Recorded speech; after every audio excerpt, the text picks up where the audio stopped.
Hello and welcome to the Old Man Orange podcast. I'm Spencer Scott Holmes. I'm Ryan Dunigan, and today we have a very special guest. Sophie, would you like to introduce yourself? I'm Sophie, Highly and Soph on Twitter. Well, and how we kind of met is, I don't know, we've been talking back and forth on Twitter for, I don't know, a handful of months.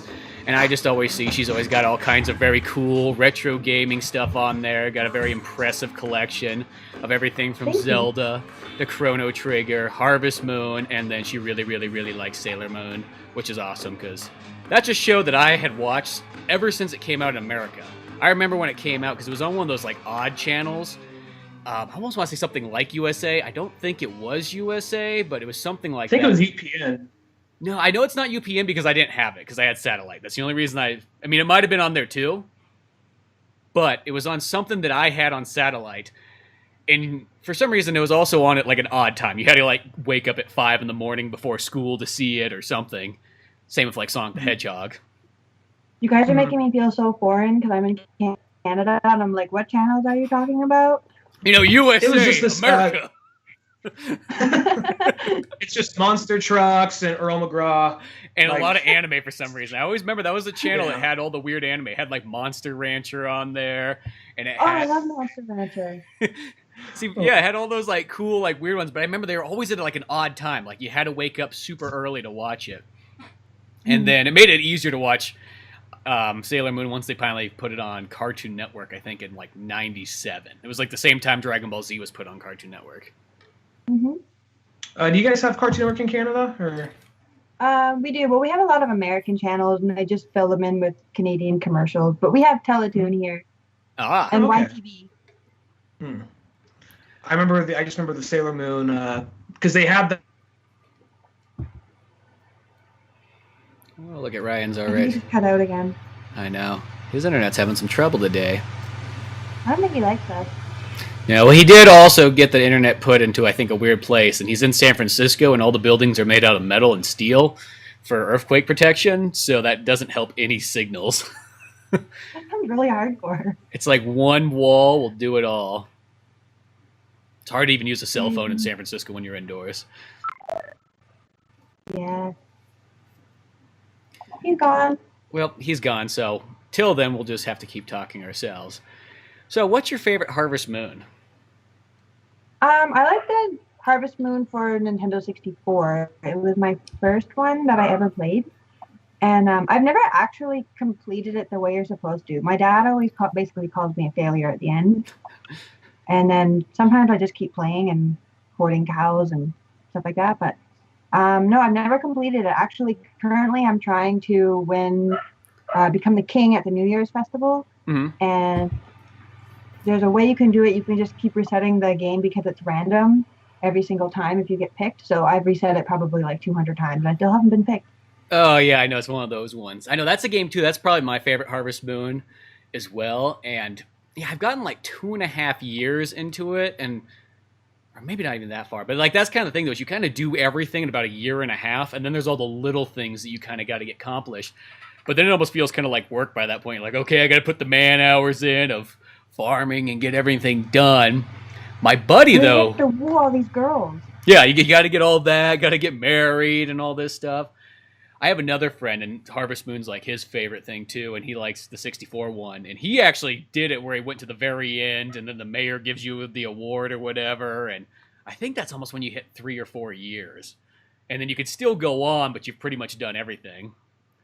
Yeah, so you can technically play forever and ever and ever until, I guess, you die. But like in real life, you die. But Yeah.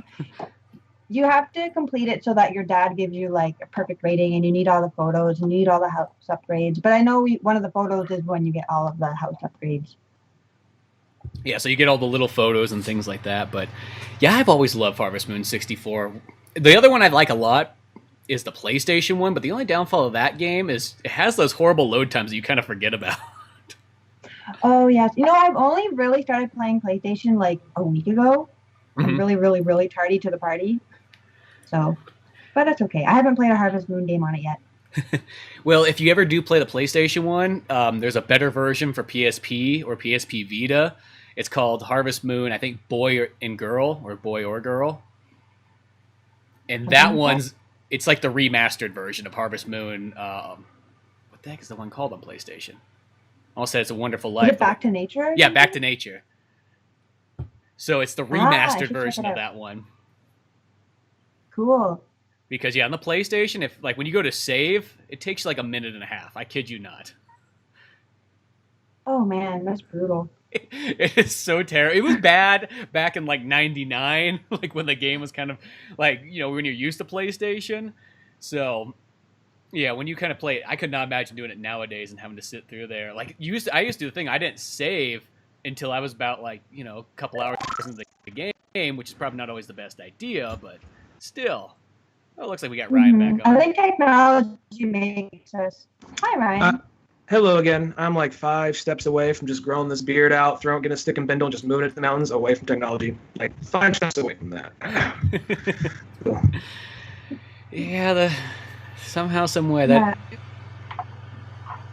I think technology makes us impatient though, because back then it didn't seem like that long, and now we're just like, it has to be now, instant.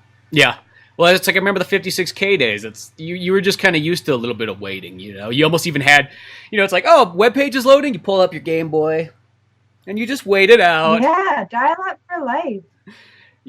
I had that for so long because they didn't have anything. They actually technically still, I have to use like AT&T wireless internet out here, and yeah. Other than that, though, I had dial up forever. I mean, I played games on dial up internet.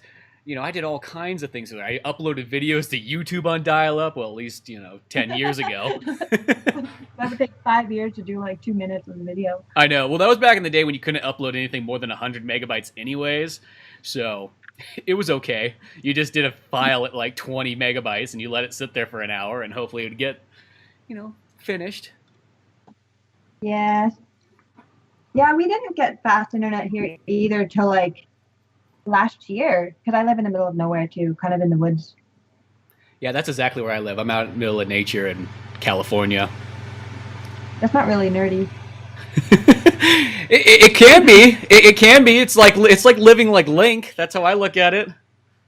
That could be. I would just think more of us just live in basements or something. Yeah, no, it's definitely not like that. I mean, I got outdoors and trees and nature and all kinds of things like that. Almost like when you go to the city and you tell people like, yeah, you can just cut wood last weekend, with the chainsaw, and they think it's all impressive. Just like, oh, okay, that just seems normal. But yeah, there's somebody in the city like, wow, a chainsaw? You have one of those? Yeah, if you need to, yeah. Oh man. No, yeah, we were always like, yeah, it's like, in a sense, I remember being a kid, and my buddy would do this, he'd set up a tent outside during the summertime when it was kind of warm, and he would literally like drag carpet and put it in there, and he'd put mattresses in there, and he would put an extension power cable in there, and we put the TV with the VCR, and put like the N64 and the PlayStation in there, and be sitting outside playing video games. Wow, that's so cute. I know, just like the outdoor house. Watching Disney movies. That's the life. It was. It was pretty sweet. Like, I think about that. I'm like, dude, I got to do that again someday. Because that outdoor tent that was set up all nicely was pretty cool.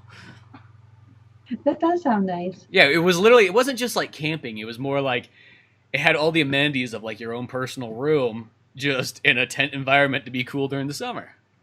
I remember my sister and I, when we were little, we played Zelda outside. Like, we would pretend to be Zelda and Link, or we both were Link. I can't remember. Mm-hmm. But we would take, like, when you mow the lawn and you take all the grass clippings and we'd form them into, like, little rooms and stuff, and one would be her room and one would be my room. It was cute.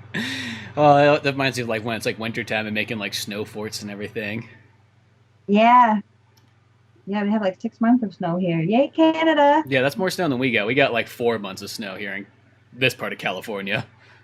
I was going to say, does it snow in California? See, most people don't think so that. Like, boring. everybody, when I tell people, like, oh, California, the first thing a lot of times they go, oh, my gosh, the traffic. I'm like, well, you're not in Yosemite area. There's not as much traffic. And then they go next, it's like, oh, but isn't it all, like, beaches and sunshine? I'm like, well, it's, like, 3 hours away. It's more like mountains and snow. And it's much more like the South than it is anywhere else.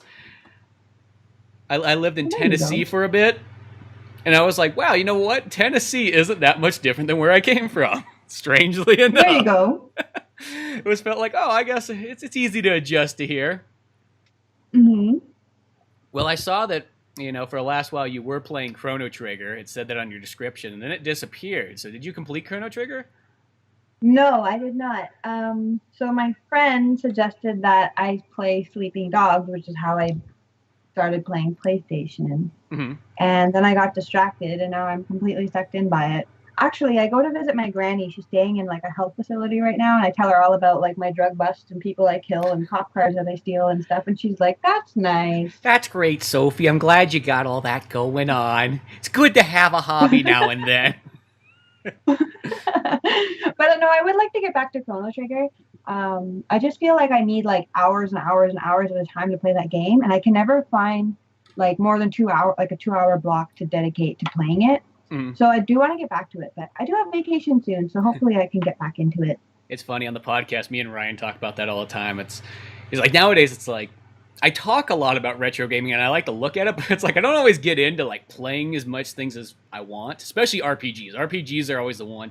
There's so many games I want to play, but it's like I think about the time it takes to go into it, and then I'm like, well, I don't know. I don't know. Some of my favorite things is I love those like indie games that are pretty much like a brand new Sega Genesis / Super Nintendo game, because they only take about 5 hours, give or take, to beat, and I'm like, that's a reasonable amount of time. Yeah, like not everybody has like 200 hours to invest. I mean, maybe if I wasn't an adult with a full-time job and responsibilities, I'd be all over it. But it's okay. Yeah, I kind of agree there too. It's like one of those ones. If I'm lucky, maybe I can get about an hour in a night. That's kind of how it is. Because other than that, I'm always working on some type of project, mostly all day long. Yeah, that's exactly it. Like I work in the evening, so I get home around 10:30 at night, and then by the time you like shower and everything, then it's like 11, and like okay, so what do I want to do? Do I want to like stay up for 4 hours playing RPG, or do I want to spend half an hour killing people? Yeah. Oh, I think I'll kill people. Yeah, make it easy, Yeah, Chrono Trigger, at least the upside to that game is it's not as long as other RPGs. Yeah. Yeah, I didn't actually like RPGs until I was a little bit older. Like when I was a kid, I wasn't really into them. To me, it was like, oh, there's so much reading. And I like to do the attacks myself instead of picking a choice and then the computer doing it for you. But no, I think the first RPG I played was Final Fantasy X. Mm-hmm. And then after that, I played Sailor Moon. Well, Sailor Moon Another Story, but a lot of people call it Sailor Moon RPG. Oh, yeah. I know. That game, I remember for the longest time I didn't play that one because I literally thought it was always in Japanese. So I'm like, well, I'm not going to sit down and play a Japanese RPG the entire way through because I've done that before as a kid, and it's so like, I don't even know how I did that. You just kind of figure out what each command means and you go from there. Like what's going on? Like I played through the entire Tenchi Muyo one on Super Nintendo in Japanese, and I was pretty impressed with myself. Wow. You deserve an award. But then I realized that the Sailor Moon RPG came out in Europe, so there's the British version of it. It did? Yeah. That's how I know that there's like, I don't think it came out in North America. No, I always thought that it was like a fan translation. Because I have like a repro card of it, Mm-hmm. and then I played it on an emulator in like junior high. But that's about it. Yeah, and then it's like when I found out, like I got the PAL version, and it's like, oh, it's all in English. Which was kind of like, oh, that's cool. That is really cool. I need to look this up. I just got another Sailor Moon game actually for Game Boy, for the original Game Boy, but I haven't played it yet. You know what's a really cool Sailor Moon game? I think it's literally... Which one for Game Boy? It's just the original one, I think. I think it's just the very first Game Boy. It's just called Sailor Moon. What were you saying? There's a really cool Sailor Moon one I got for 3DO. I want to say, yeah, 3DO? Yeah, and it's a fighting game, Sailor Moon game, which is pretty sweet. So it's kind of like about Street Fighter Alpha looking, I guess you could say. Okay. I think it also came out on Sega Saturn as well, too. They have quite a few like beat 'em up games. I find most of the Sailor Moon games are like fighting games and puzzle games. I have a couple puzzle games, and I have like 3 or 4 fighting games. Mm-hmm. So they're pretty fun. Yeah, the one that's always special to me that I always think about is there's the beat 'em up game for Super Nintendo. And that's another one where I have the PAL version of it, so it's actually the French version. Oh, cool. But I could read that. yeah, it's one of those ones. I mean, like everything else, like all the talking's in Japanese, but just the select options and everything's all in French. So I was like, oh, that's pretty cool. But that game was always, me and my buddy, we played the living daylights out of that game. I think right when we discovered ROMs, like in like the late 90s, so like 97, 98, that was the first thing you start going through and finding all the Japanese games and everything you couldn't just go buy in the store. And I remember like, oh my gosh, there's a Sailor Moon game. It's like, downloading that. It's like, oh, dude, it's a beat 'em up game. We can play it co-op. This is awesome. That'd be cool. I'd love to like have an arcade cabinet with some Sailor Moon fighting games in it. That'd be sweet. I always thought it'd be fun to have. They make those arcade cabinets. I see them on eBay, where they got like 1,000 plus. They're all ROMs built into it, but you can get it as a standing arcade, or you can get the one where it's a little bit cheaper and you just set it on a table, and it's got 2 joysticks and 6 buttons and everything like that. And I've played one of those before. They had one at an arcade museum over kind of in San Francisco area. And it was like, dude, this thing's so cool. There's so many games to flip through and everything like that. I'm like, I tell the guy at the comic book store, I'm like, dude, if you ever want to the thing you should do is get one of these things and then just, have people put quarters in it. I feel like in an entire year, it's going to more than pay for itself. It's only like $1,000. And then next thing you know, you'll just get profit off of it. That's right. Hopefully it doesn't break. Yeah, hopefully it doesn't break. And hopefully, the other thing too is like the fun thing to do would be like, you can do like Street Fighter tournaments and all kinds of games on there. And then you can charge a little bit more and hopefully get that thing, make some extra cash. Yes, there's actually an arcade that opened. So I live in Ottawa, Ontario, the capital of Canada. Hey. Capital's not Toronto, everybody. And so there's an arcade that opened here a few years ago called the House of Targ, and during the day they have one side that's all pinball machines, and then the other side is all arcades, and then they have a couple tabletop arcade games, and they serve pierogies. That's their thing. And come 9 o'clock at night, they have metal shows. Well, that's cool. So then you have to pay cover to stay if you want to watch the metal show. But when you order your pierogies, they take your name, and then you go play games or whatever, and they'll call your name. But one of the bartenders, when you're playing your game, he'll call your name in like a metal voice, so he'll be like, Sophie, pierogies are ready. It's amazing. Awesome. Oh, that's like everything I like in one. I spent a lot of money there. Good. See, that's sweet. That's the thing that's kind of missing in a lot of areas. Like where I'm at, like the arcades all dried up at least about 10 years ago. There's only about 2 pizza parlors left that have arcades. But there used to be a really cool one that was like an arcade and batting cages and all kinds of stuff. And then there was also a laser tag one at one point that only lasted about all of 1 year, if that. But it was pretty neat while it was there. Yeah, we have more like the family Midway things here. We have 2 of them. One is actually called the Midway, and the other one is Fun Haven or something. And then we have House of Targ. And then we have places where they have like console gaming with bars. But I can't really get around like drinking beer and having a controller that everybody else played on. I'd just be worried that you spill on it or something. Yeah, and this sounds kind of weird. I feel like sometimes beer and stuff like that doesn't really go with video games. It's like you need to be extremely focused when I think about a game. And the idea of like not being 100% into it just seems kind of distracting. Like it loses it. Yeah, I mean, like, I think I'd be freaking out if I was drunk playing Mario Kart, like, just drinking and driving. Yeah, it's like, that's not going to work out. You're not going to win that way. I'll say that. Nobody wins when they drink and play games. Just like those old sayings used to say in the arcades, like, winners don't use drugs. Because if you're using drugs, you're probably not going to beat the game. Let's just say that. If you do, you deserve, like, an extra big trophy. Yeah, exactly. And, Ronald Reagan will come out of the grave and present it to you. I think that's where those all like stem from, at least like as like that kind of like Nancy and Ronald Reagan like war on drugs created that video game ad. Because it always Probably. had I don't know if they had them up there, but at least in the US they always had like FBI warning on it, like when certain games would start up in the late 80s and early 90s. On movies when you buy them here, even though like they're bought in Canada, they'll have like FBI warning, piracy is a crime or whatever. I'm like, are they going to come to my house? It's funny because I remember like I had a friend from Hong Kong and she was like, you know what? When you're walking through Hong Kong, you just go and you can buy any of these American movies for like $1 or $2. They're just on this rack, like a spinner rack, and they're on little plastic bags.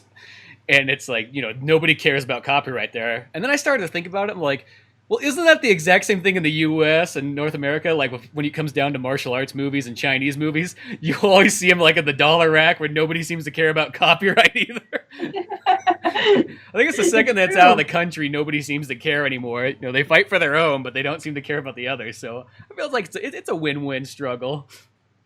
Yeah. Yeah, you can buy movies and stuff at the dollar store now. They're just like the disc and like a package.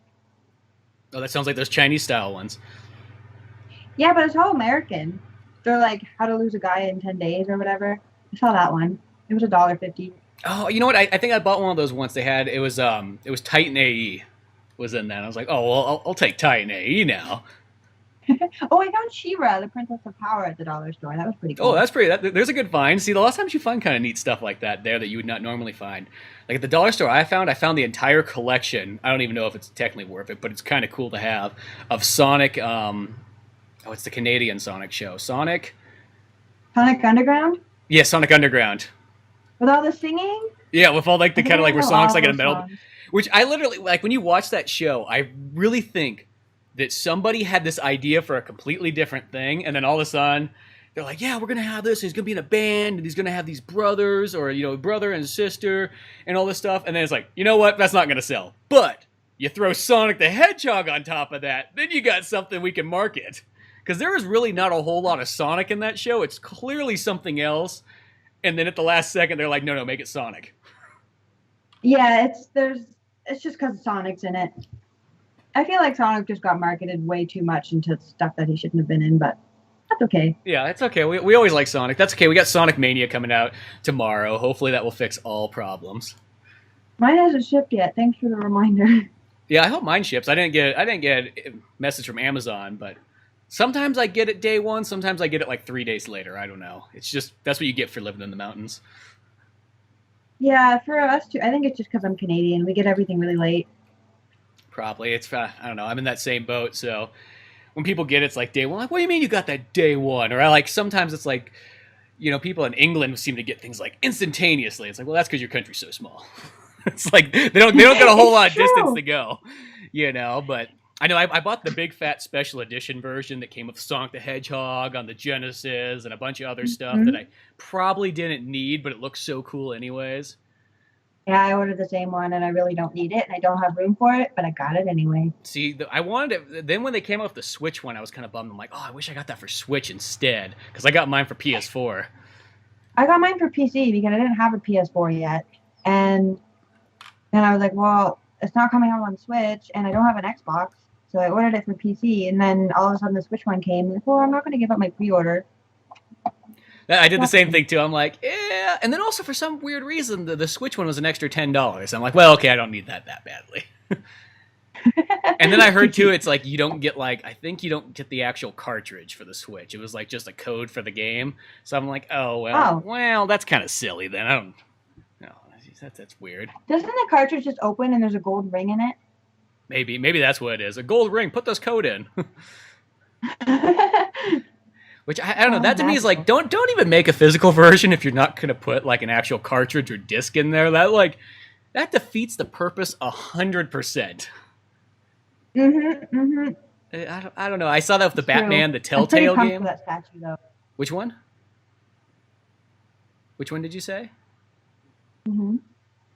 The statue for the Sonic Mania, that one looks pretty rad. Oh yeah, I think that statue, it's like it doesn't really make a difference which version you get that for, so I'm like, that is pretty darn cool, and I think it makes Sonic sounds and all kinds of stuff, which you can't beat that now. Now, are you a big Metroid fan at all? No, actually. I have only played one Metroid game in my life, and I sucked at it, and I pretty much just rage quit, and I never played another one. I'm going to get a lot of hate for this. And which one was that? Super Nintendo, Super Metroid. Oh, okay. Well, that's one of the best ones. But I could see how that game sometimes just kind of drops you in there and doesn't tell you anything of what's going on. You just go, okay, I guess I'll go left or maybe I'll go right. See what happens. Yeah. Metroid and Mega Man's another one like that. Like, I couldn't get into Mega Man. I just thought it was too hard. And I'm like, I don't want challenge. I don't want fun. So I didn't play it either. I'll say this, Mega Man became much more fun once emulators were invented, because there is something to be said about being able to save instead of having to put those one, long passwords in, and then two, like once you start getting to the end and you have to battle every single boss over again that you thought you already defeated in a row, it's nice to be able to beat one, save, and do it again so you don't have to kind of like waste your time redoing it over and over. Yeah. Yay, emulators. Well, other than, what's some of your other favorite games? Let me think about that. Well, A Link to the Past is my favorite game. Oh, that's my favorite Zelda too. Yeah, definitely A Link to the Past. It's also the first game I ever finished, and I think I was like 7 or something. And then obviously like Super Mario World. I say Mario, not Mario. I know, East Coast. It's so weird because people in California go, it's like, how does he say it in Mario 64? He says Mario. They get so defensive. I'll just pull the deaf card. I can't hear myself. I think it all stems from Washington, because that's where Nintendo of America is, and that's where the guy that was who Mario was sort of named after, I think, worked at, was that section. Oh, really? Yeah, because it was an Italian guy that everybody liked, and his name was Mario, and that's where they kind of came around. And I want to say it was at Nintendo of America, because for the longest time I thought that was in Japan, which as a kid I thought was kind of odd. I'm like, there's just a random Italian guy like working there. Okay, sure, I'll take that in. Could be. Was he fixing the plumbing?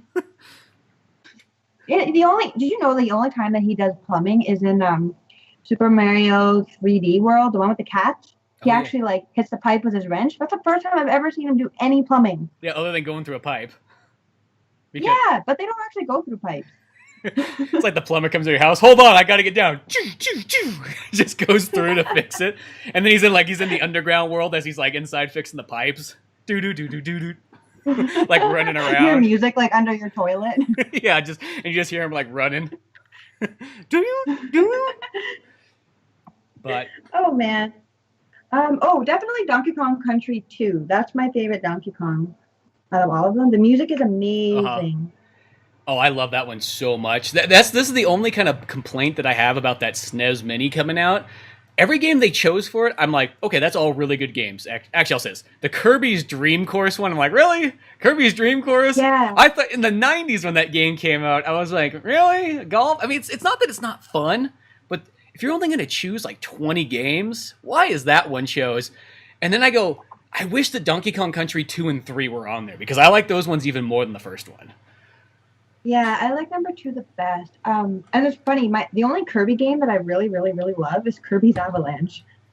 Oh yeah, the puzzle game. I don't know. Well, is that the one that's based off of Puyo Puyo? Yeah, and then like whenever you go fight a new boss before it starts, they like say their names. They'll be like Wispy Woods or La La and Lo Lo Lo. Just silly. No, that's like I love that puzzle game. Yeah, all about the puzzle games. And Banjo-Kazooie is another one of my favorite ones for sure. Oh yeah, Banjo-Kazooie was a fun one. It's funny when I think of a lot of these games, like the way that I got them is when I was younger, I had one of the rich friend kids, and he had an N64, so he was showing me all kinds of games like Harvest Moon and Zelda. And then as the poor kid, I just went out and bought like used copies of, okay, well, I can get Zelda for Super Nintendo, and I can get Harvest Moon for Super Nintendo, and this is when games for, you could pick them up for like $20 used, which at the time felt like, oh, that took all month to save up for. Yeah, my allowance was like $2 a week. So that's what I remember, and you just like build up, and I'd just get used games, and I just think about it, I'm like, I was telling somebody else this, because I saw a copy of Chrono Trigger in the box, and it was $400 at this retro game store over in Tahoe area. Crazy. And I was like, dude, I remember like only like 15 plus years ago, like the most expensive Super Nintendo game you would see would be like $35, and you'd be like, oh my gosh, dude, that game's expensive. It's $35. You know what I mean? It's like, oh man, and it would be something like Chrono Trigger or Final Fantasy 3 or, maybe Mario RPG. I mean, maybe one of the more expensive ones is if you find a Dracula X. That might be like $50, and I was like, oh, it's breaking the bank there. That's like a brand new 64 game almost. Yeah, they're a lot of money. That like, especially the Super Nintendo games now, like they're they're way too overpriced. So that's kind of why I started buying like Super Famicom games. Mm-hmm. And because they're cheap. Like I got Harvest Moon for Super Nintendo, like in a beautiful box, comes with the manual and everything, and it cost me like $25 or something. See, I can't figure that out. But Harvest Moon for 64 in the US is like $400. Yeah, it's ridiculous. And I just can't figure out, like, why are the Famicom ones cheaper? It's like you think there'd be way more of the, the North American games just because that's like such a bigger region, and it's just like Japan. You think the Japanese ones would be really expensive because they're only, how many copies are sold there, but obviously there's more. There must have been more Super Famicom games made than Super Nintendo games. I just think there's some big nerd somewhere sitting on a pile of Earthbounds and Harvest Moons, and that's why they seem so rare, and that's why they cost so much money. Yeah, some storage unit that didn't sell them all back in the day had a big hold on them, and yeah, it blows my mind at how expensive some of these games are, because I thought, during about like the recession of like 2008, like so many of those Super Nintendo games, they dropped so far for a bit. I mean, you could pick up these games that are now like $400 for like 35, maybe 50 or so dollars, and then they just started skyrocketing more and more, and it's like, well, that's the sign of a good economy coming back. It was once video games go up in price, especially collectible ones. They're just too expensive right now. Like I haven't really been buying anything lately because it's just a lot. I feel like I go in the poorhouse when I want to buy like a boxed Game Boy game. Yeah, I just finished up my Castlevania collection that I've been working on for 20 years. About 1 year ago, I bought the last one I needed, which was Castlevania Legends, and I got one for $75. Oh man! I didn't get the box because that would be like $150, but it's still a lot. Like I just finished collecting all of the Harvest Moon games in the boxes for the Game Boy, like so Game Boy Color, Game Boy Advance. And I was really, really lucky with the last two because I think I got the last two for like 50. One was like $50 and the other one was like 60. But the game store near my house was selling them for over 100. Yeah. Some of those ones can be super expensive. Like as the Castlevania ones, now I'm kind of collecting all my missing boxes and manuals that I need for them. And yeah, it's like I bought a Castlevania 3 copy that had the booklet, had the extra little Nintendo stuff, had the cartridge, had the box. I think it was like $60 I spent for that at a store, and just some other ones too. But like I need my manual I don't have it for the Genesis one, but that Genesis one's like $50 for the manual. That's crazy for paper. Yeah, it's just so weird to think about. So, and then after that, I want to start collecting some of the PAL and Japanese versions too. At least the Japanese ones won't like make you have to take out a mortgage. Yeah, if it's like Castlevania Symphony of the Night on Sega Saturn, it's like $200 or whatever. Wow, that's expensive. And that game was always expensive. That game was expensive in 2000 when I was originally looking for it. Like those. Speaking of Castlevania, what did you think of the 64 one, the first one? I love that game. Some people don't like it, but when that game came out, like I remember they complained about it like in Game Pro and things like that. They're like, oh, well, I mean, it's good, but it's like a 7 out of 10 or whatever. They probably had different rating then. It was 3.5 out of 5. And, it had its camera wonky issues and things like that. But I was like, dude, this game is everything I want in a 3D Castlevania at the time. It's super fun. It plays well. It's scary. Like that game is so cool. Really good music. Oh, it has really awesome music. I was playing it recently. Again, and I kind of forgot like some of the hard things in it. Like there's a level, I think it's like level 3 or 4. You start off and you just start running, and all of a sudden the floor just falls out. No warning. And if you jump too late, then you overshoot it and you go flying into the abyss. And the worst part is there's no save point at the beginning of that, and there's a boss battle beforehand, or 2 boss battles beforehand in a row. Not that they're hard, but you just got to replay them over and over just trying to get that jump. And then that save's still a ways away. I remember for me, that was like the first kind of scary or dark game that I played. I remember my mom, a little bit before that, she rented Doom for the Super Nintendo for my brother. And she was really mad that it was really, really violent. And she didn't rent it again. So then we went back to renting like Yoshi's Story and just games like that. And then she rented Castlevania, and I remember seeing like the skeletons on the pegs and stuff, and then like the dead people coming out of like the murky water, and I'm like, whoa, this is dark. But I really liked it. It just sounds funny. Okay. When my buddy originally got Castlevania, and this is how I got introduced to it back in the day, he got Castlevania Bloodlines for the Sega Genesis. And that game, I remember we would like not even play it at night. That's how scary it was. Like the music, I remember the music on the password screen used to scare me too much. I was like, oh, I don't know. And it was just dark and it was violent. Because, you know, at the time period, like, there wasn't too many other like horror games. Like something else I always thought that used to scare us a bunch was Zombies Ate My Neighbors, which is one of my all-time favorite games. But, you know, you get to level 4 with like the chainsaw Jason guys, and it was like, oh my god, this is so much. All pre-Resident Evil and Silent Hill era. These were the scary games. Yeah, that's right. It's weird that remember the song The Hamster Dance? Mm-hmm. It came out around the same time as Castlevania 64. And being a little kid I was a pretty small kid when Castlevania came out. So whenever I hear The Hamster Dance, it makes me think of Castlevania. It's really weird. A really, really weird combination. Well, the weird thing about the Hamster Dance is that's the song that's in, originally, it's the one from Robin Hood, the Disney movie. Yeah, the opening song. Yeah.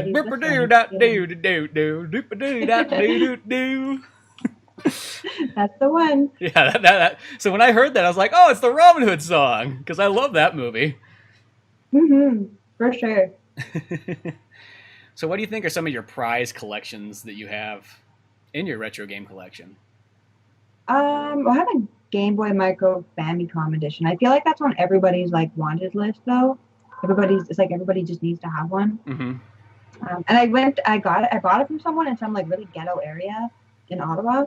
I feel like I risked my life for it. It's like, yeah, you had to go to the dangerous part of town. My buddy, it was scary. He bought that. He pre-ordered that one when it was coming out. So he got it like at regular retail price, which is probably like $80 or something like that, you know, in the box and everything. And I remember that being like, oh my gosh, look at that. It's a Famicom, like micro. How cool is that? Yeah, it's really cool. But if you play it for a while, like it cramps up your hands like crazy. It's so small. I guess it's a micro. Yeah. And what else? I have a Harvest Moon art book actually. That's from the 15th anniversary. Mm-hmm. And it's all in Japanese, but it's just originally I bought it for like a drawing reference, but now I look at it all the time because it has all of the games up to I think A Tale of Two Towns. I could be wrong, but yeah, it's one of my favorite things, and I bought it on eBay, of course. Mm-hmm. I know the Harvest Moon 64 guides are like really expensive still. I knew it was always expensive. It actually, believe it or not, it's the one that's out that's really, really expensive is not the original one. They never really made one, but somebody made one, so it looks like Jack's Diary. And yeah, they want like an insane amount of money for one copy. But you could just order it, I guess. Huh. Well, because there's the one that I think I'm thinking of, and my friend has it. I want to say it's either made by Prima or it's a Nintendo Power one. I'm not too sure. It's one or the other. You need to take a picture of it. I want to see I'll have to ask him because I know he has it because he's got Harvest Moon 64. He's still got his original box and booklet and everything. And I think I still have. I might have sold the box. I remember I had the box and booklet at one point, and it was kind of at the time period before the recession, like 2007. I was like, well, maybe I'll sell it because I could get $200 for this at the moment. So I'm like, man, I could put that towards. I can't remember what I was doing at that time, but it was going towards something. So I might have sold it. I think here it sells for like 140, like altogether. Not the guide, but I mean like the game in the box. I think it's about $140 on average. Oh, that's not too bad. That's not too bad then. But I actually got this thing recently, and it's called an EverDrive. Have you ever heard of one of those bad boys? I have. I don't have one though, but I have heard of it. Well, I remember they originally had them. They had them for Super Nintendo and Genesis. I'm like, well, that's cool. I mean, I don't really need that as much. That's definitely neat. But I saw they had one for 64. And then I was like, ooh, that's pretty cool. Because the one thing about a 64, you can't really emulate it nearly as well, mainly because the controller is so important for the N64. Other systems, you could play a Super Nintendo game and you can use the Pro controller on the Wii. I like that one a lot. It works just fine, if not even better. You can use an Xbox One controller and it still feels pretty similar. I mean, it's not 100% the same, but But a 64 one, I mean, you use a GameCube controller, it's already kind of different, and that's the closest thing to it. So I was like, oh, dude, I'll get this EverDrive. You'll have all the games. You can use a controller. You'll be able to play all these other ones. And I bought it for like $140 or something. And yeah, it's so cool. You pop it in, you really don't even notice the difference. It doesn't feel like the games are emulated or anything. It's right there on the 64, and it's just so much fun flipping through all these kind of games that, one, I've never had, or two, it's like, oh, I remember my buddy had this, and just going through the list, or these games that you always wanted to play but you never did, and sometimes it's funny when you play them, they're like, oh, that's not even what I thought that game was at all. Yeah, one of those games for me that definitely was Chameleon Twist. Did you ever play that? I remember that. I remember. Yeah, when I was a kid, I was like, "This is the coolest thing ever." And then I played it a little bit later as an adult. I'm like, "What is this?" But it wasn't how I remembered it at all. The one game that I noticed on there was a game called Forsaken 64, or maybe just Forsaken, and it had like a picture of like somebody had a tattoo and it had like a heart and it said Forsaken through it, and it had an arrow going that's through. hardcore. I can't remember, but like I looked at that and I always thought that game was a first-person shooter. And then when I played it, it was like, oh, you fly around in like little drone pods and shoot each other. It was so weird. It was like, this is not what I thought this game was at all. That's funny. But yeah, for that price, so I'm like, dude, that's the price of like 2 or 3 like good Super Nintendo games, and you get them all. It's pretty darn cool. Yeah, where do you find those? Like eBay or something? You can buy them from the guy's actual website, but I bought mine from eBay because the guy already had it preloaded with all the games, and it was only like an extra like $15 more. And it's like, well, yeah, I could load it myself, but might as well just have it instantly ready to go. And so he shipped it with the memory card, and it all loaded up and everything. So yeah, as I said, it was $140. I think it was one of those ones where it was like best offer, and it was at $160, and I just said, hey, how about $140, thinking it would go a little bit higher, and he's like, oh, $140's fine. Perfect. I'll take it. Perfect. That's good. I'm trying to collect all of like the Sailor Moon Super Famicom games. I think I need like 3 more. One of them is really expensive, and I'm not even going to try and pronounce it. And then the other one, I needed another story in Japanese too, but I think it's about $40 or $50 Canadian, like complete. So I'm going to wait. Maybe I'll put it on my Christmas list or something. Yeah, those are always those ones too. It's like, yeah, you get those at some point. Yeah, like nowadays, like I kind of keep my collection simple. Like every once in a while I'll buy certain things. Like I collect Castlevania ones. I collect Resident Evil games. Resident Evils aren't really worth a whole lot like they used to be, but that's okay. And then I'll get kind of other random stuff. Like I collect Jurassic Park games. So if I see a Jurassic Park game in the box, I'll buy it. The ones I'm missing. Which I was kind of bummed because I found a copy of Lost World on Genesis at a Comic-Con, and the guy didn't have his credit card machine. And it's like, well, who the heck's got $40 on them to buy this game, or $35, whatever it was? Like, I didn't have that much cash with me. Oh man, I find too like a lot of people buy games just to like for fillers, like so they can say how many games that they own. But for me, it's like if I'm gonna buy a game, I plan on playing it. So I'm not gonna buy like Slalom for NES or like things like that. I'll probably never buy like let me think of an example. I'll probably never buy it over. You like Resident Evil? I would probably never buy it because I don't think I would play it. Yeah. But then again, I didn't think I'd play Sleeping Dogs, and now I'm freaking addicted to it. It's funny how that works out. Well, that's how I kind of feel too. And now it's like, this sounds weird. Like if I'm gonna play a lot of times a Super Nintendo or Genesis game, I mostly always end up playing them on my Wii because I have it all set up with emulators and everything like that. So it's perfect. It's on my TV. I can use the classic controller, which I just love that one so much. And a lot of times I'll buy just certain games, like like a Jurassic Park game. If I would have bought that for Genesis, I might have just turned it on just to make sure it works. But I probably, if I was going to seriously sit down and play it, well, I'll probably just play it on my Wii so I can kind of play a handful of levels, save, and come back and have all those small little nice qualities. Yeah, exactly. Have you played any like kind of homebrew fan-made games? I have. Like, I've tried some of them before. Like, I remember there was a Chrono Trigger sequel. I played a little bit of that one. There's a bunch of Echoes, that one? Yeah, that's the one. And then I tried like a handful of Castlevania ones where I guess they were more just like modded versions, like where you could play like Castlevania 2 with it just a little bit more sped up and the text makes more sense. Things like that. Yeah. Yeah, I played there's a Super Mario World one. I was going to stream it, but my capture card just decided it's going on vacation, so I need to fix it. But yeah, it's really, really hard actually. So it's just remix Super Mario World levels, and So, there, for example, there's like a ghost house. You beat the ghost house and it seems all easy. You jump up all these platforms and you're like, okay, that was it. But then you go to another ghost house and it's mirror image and all of the platforms are invisible. So you have to remember where all of the platforms are on the first level to complete the second level. Oh my gosh. You get to like the top and then you fall off and you're like, ah! So frustrating. But that game's really fun. I haven't finished it, but I've gotten all the way to the last world, like near Bowser. Mm-hmm. And then I played a couple of the Zelda ones, but there's a one that's based on A Link to the Past, the Parallel World. That makes me rage. Like chuck my hearing aids across the room rage. Because it just, you take so much damage and it's so hard and there's not really that much direction and you just like, I have no idea what to do. I just die all the time. See, sometimes I will say, I like a little bit of a challenge, but nowadays if a game makes me too angry, I don't know. It's like I don't want like this. I don't want a video game to give me stress.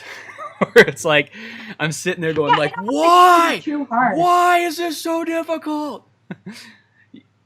You know, and it's like so I want to be calm. Sorry, I want to be fun.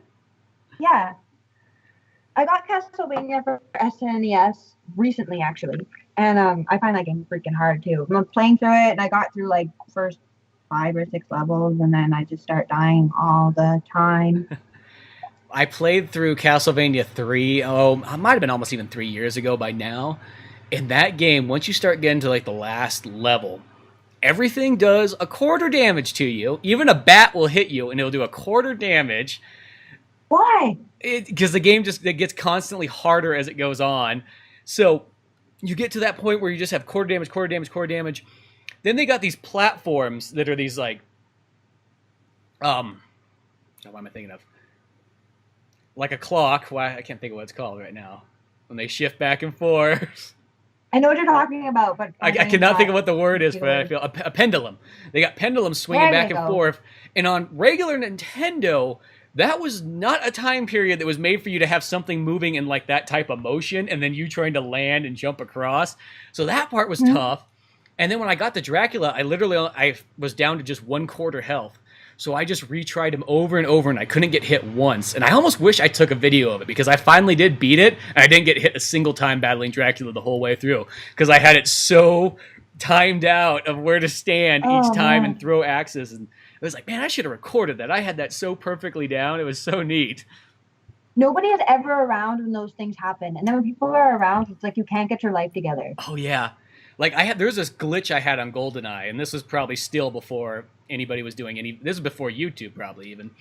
And it was the weirdest glitch. I've never ever seen it before. And I was in facility, and as I was going down, all of a sudden, this Soviet guy comes at me, and his arms are flapping like this, just moving all crazy like, and he's going up the stairs, and he's doing like the wave, like it's something coming out of Silent Hill, and the next thing you know, he starts flapping on the ground, and then flies up and freezes in the screen, like, and it was so scary looking and creepy. It was like, what the heck is going on? And I've never seen that glitch ever again. That's amazing. But, well, so you also draw, too. Well, so what kind of things do you draw? I know I've seen some of them appear on Twitter before, but what's your kind of stuff you love drawing? I like drawing weird stuff, but I mostly draw with, like, pen and ink. So ink is almost like watercolor, but the colors are much richer, and you have to... I don't know how to explain the difference between watercolor and ink. I just like ink. It's bright. And I like drawing, well, a lot of video game stuff. One of my friends, it kind of got me back into drawing. He kept asking me to draw him, like, different video game crossovers. Mm-hmm. And then I did that, and then I just started drawing more and more and more pictures. And then I applied to go back to art school with these pictures. I actually put them in my portfolio, and I got in. So that was really sweet. Sweet. Oh, I remember when you got that. Yeah. So it's like, oh, that's pretty cool. Now, which place are you going to up there? What do you like to draw? Pardon? Oh, what do I like to draw? Yeah. Well, what I do is I do a comic book called Pizza Boyz, and that to me, because I did animation for about 6 years, and strangely enough, that's how I kind of got into drawing. I mean, I drawn kind of here and there throughout life, nothing really too much. I'd get like these spurts for like 2 weeks I would draw, and then I might not draw for like another 5 months, and then so on. And then when animation kind of came, I was doing video work, and I was like, well, this is always getting so hard just to get people together and get actors and actresses and having everybody have the same time and so on.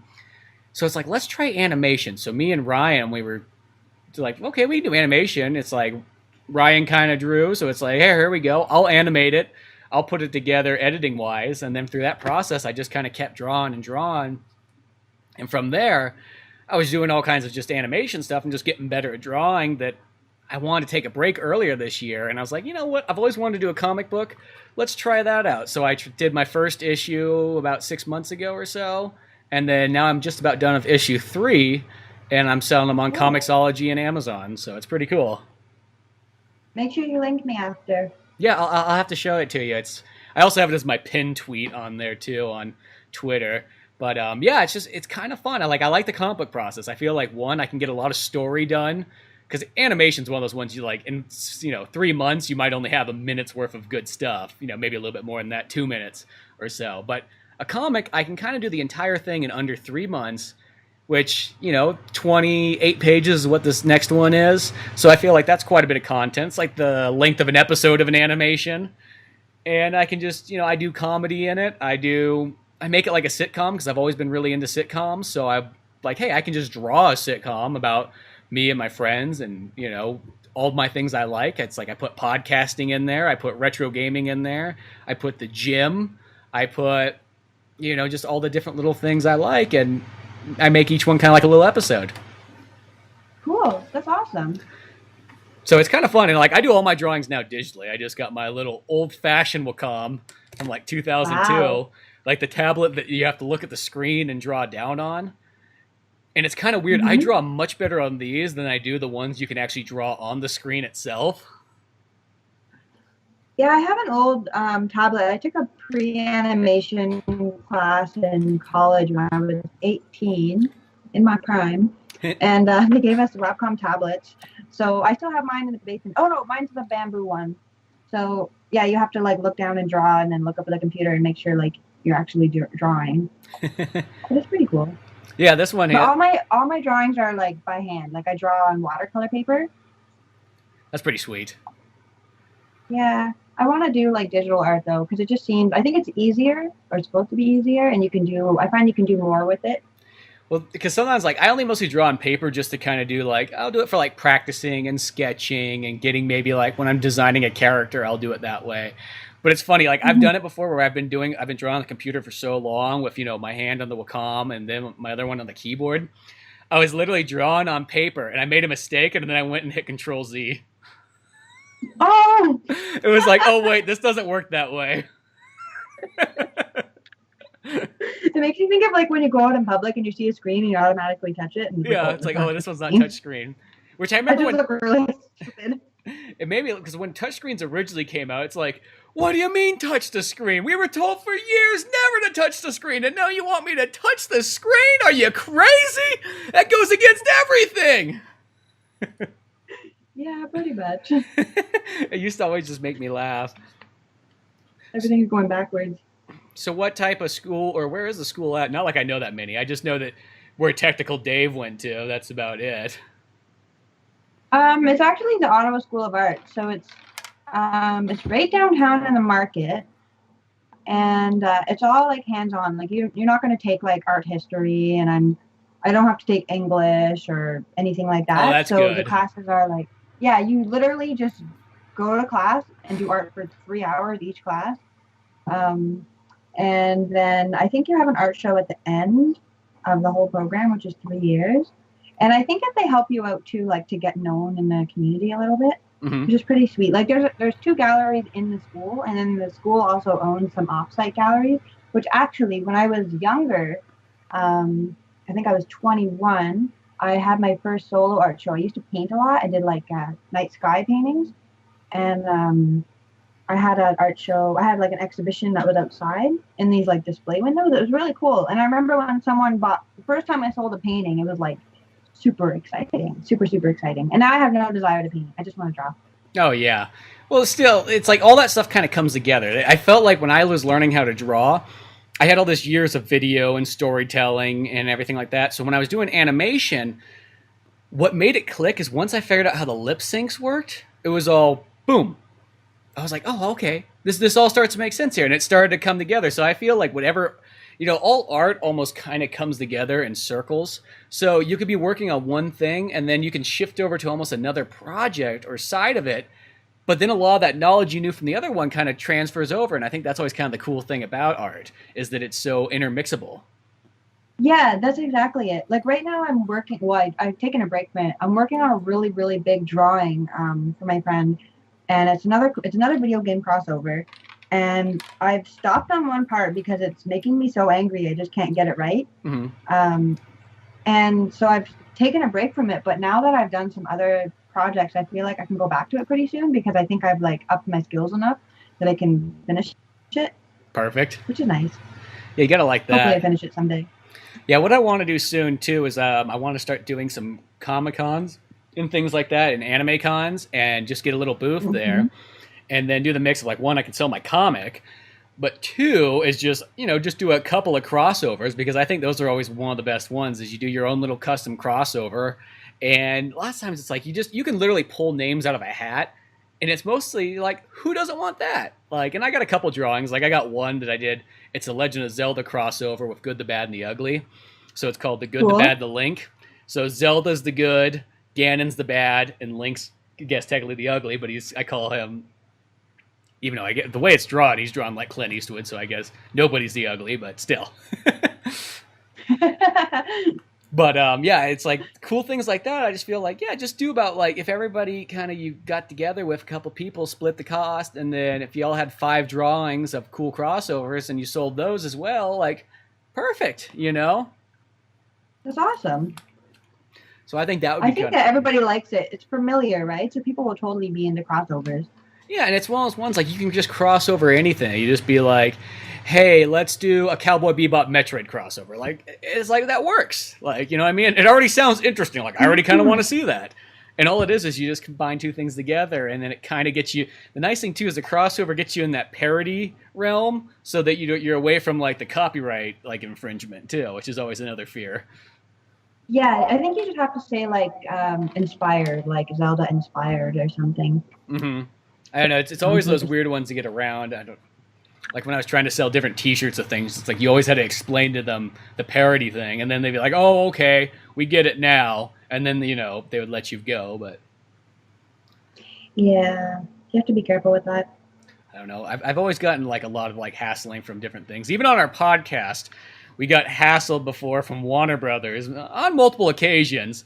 And the weirdest thing too is like it was on an episode, and all we were doing was we talked about, I think Jupiter Ascending came out, and a new DCU one, I think Throne of Atlantis, the Aquaman movie, might have came out around that time. And I remember like we got a copyright infringement. And of course, YouTube's bad about it. Like they just literally just slap it down. They don't even they don't let you know who did it. They don't let you know why it happened. It's almost like they are totally not on your side when that happens. And then once I finally figured it out, it was Warner Brothers. I had to send them an email and just let them know. And I was like, even the email, I'm like, dude, okay, one, we got no video shown, no audio shown of any of this stuff. And two, you don't want to be putting us down. We're like the only people that probably like Jupiter Ascending. So you don't want our video to not be up there. Just saying. You're going to need all the positive you can get now.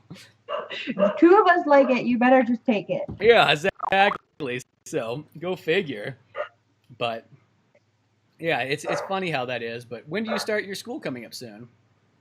September? Nice. So in a couple of weeks. And then how is that one of those ones? Is it like a year long or? It's 3.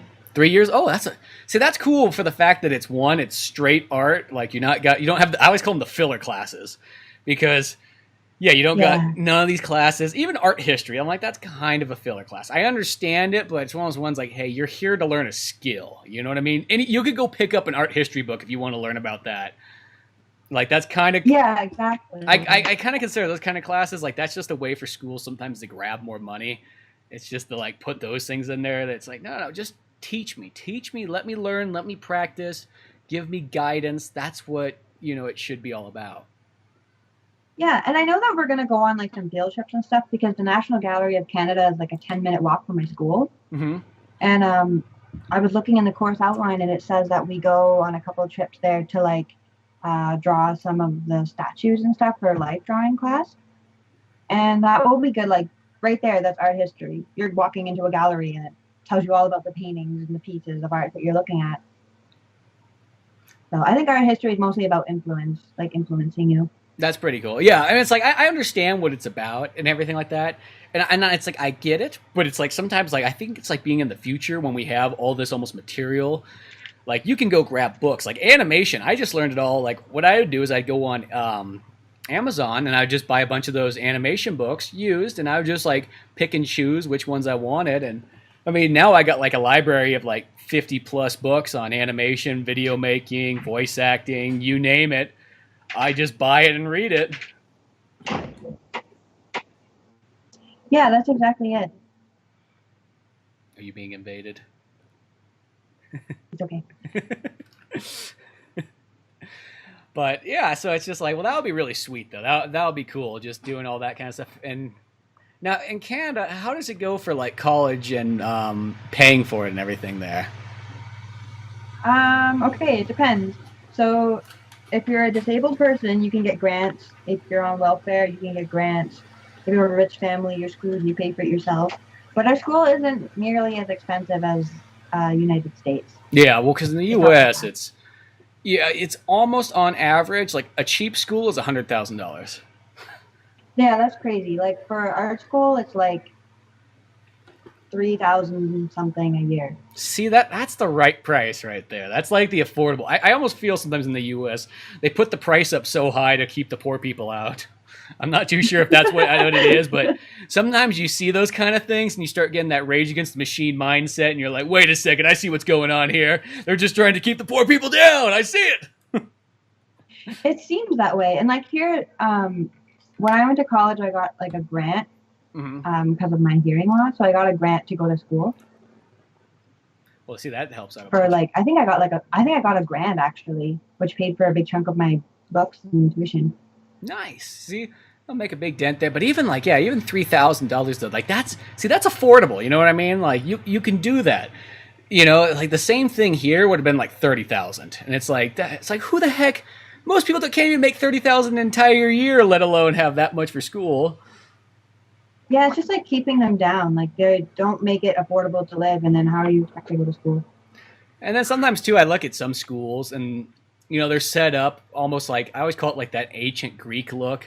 So you can see where all this money's going to make it look nice and pretty, which, yeah, that's cool. But all I see is like, this is why it's expensive. I mean, literally, pretty much about 90% of classes, you could teach them in like a square building that had nothing else in it, because all you're doing is talking and learning. You know, you don't need all this fancy stuff. You know what I mean? I feel that like makes it more expensive. You know, you can just keep it reasonable looking and just learn that way. You could be outside. As long as it's a good day, you could be sitting by a tree and drawing all day long and having somebody kind of to talk to and guide, and that's it. Yeah, that's pretty much all you need, really.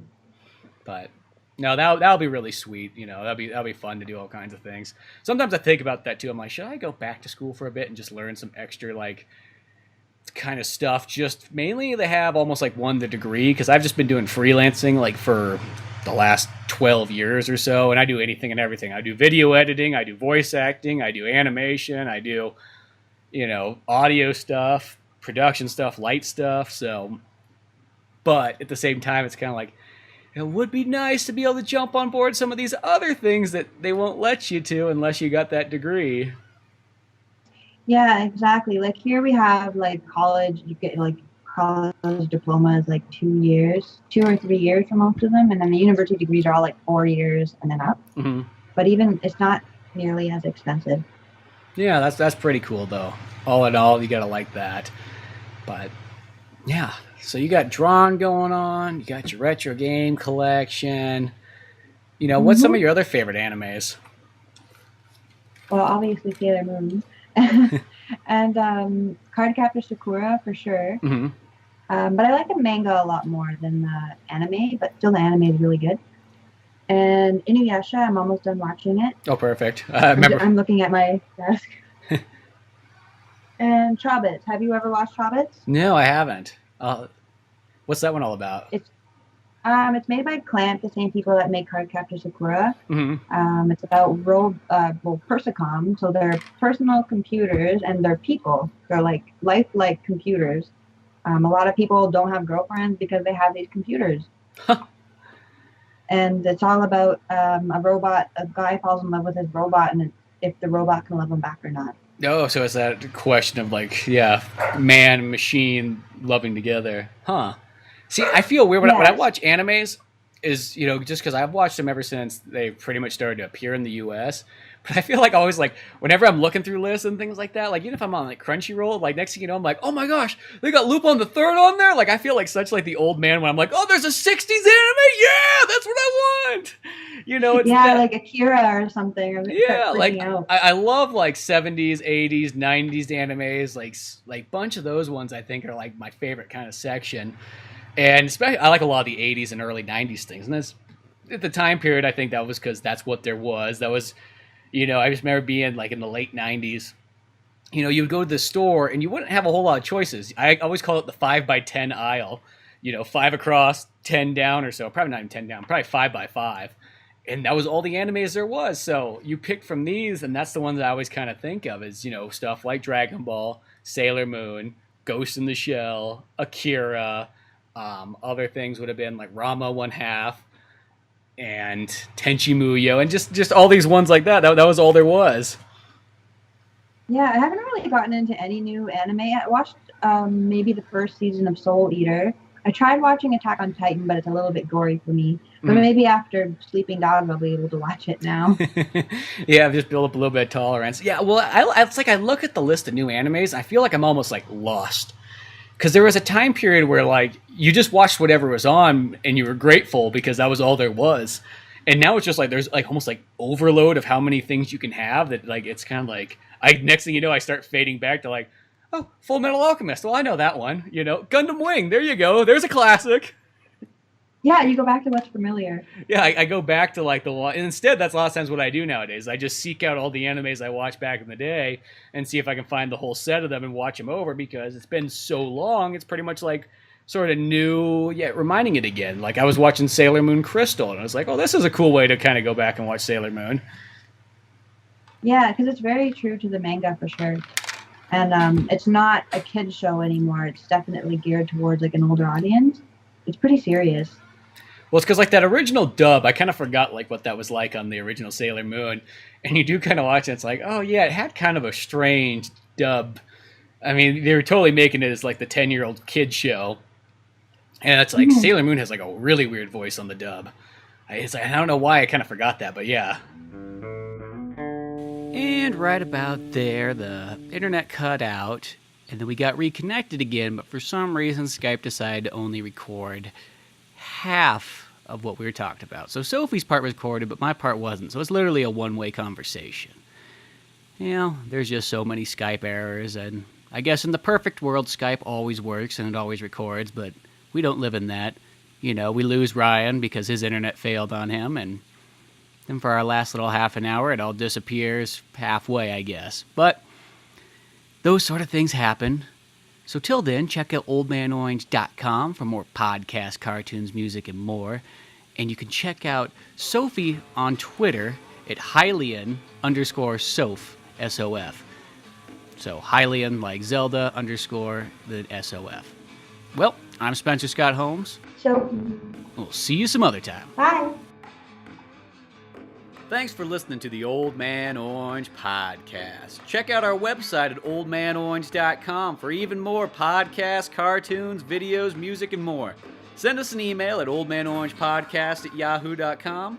Be sure to subscribe, share, rate, and review us on iTunes, Podomatic, or any of the other fine sites we might be located on. And if you want to help out even more, click on the Amazon or GameStop links on our webpage before you make any purchases there.